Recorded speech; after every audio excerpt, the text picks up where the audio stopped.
Cacciaguerra, l'esordio c'era già stato, ma insomma questi sono esordi diversi, nel senso che non è il minutaggio, è il minutaggio che serve veramente questo.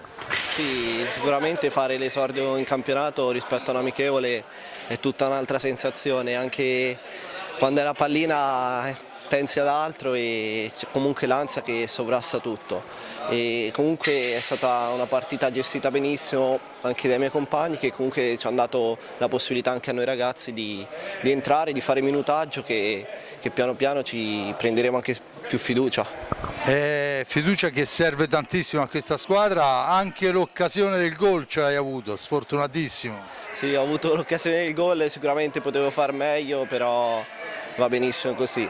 E sono contento perché noi ragazzi comunque in allenamento secondo me stiamo facendo bene e ovviamente in partita con l'ansia è tutta un'altra cosa, anche fare schemi e tutte queste robe qui è tutta un'altra cosa con l'ansia. Allora sono 4 i ragazzi che danno una mano, o meglio che giocano in Serie 1. Al momento manca il debutto credo soltanto Ambrosio, ma lo segnaliamo anche lui. Facciamo il Totogol, il primo che segna gli offriamo una birra. Sì, ma mi sa che il primo che fa gol deve offrire la birra a tutti. Perfetto, mi unisco alla truppa, grazie mille. Grazie a te.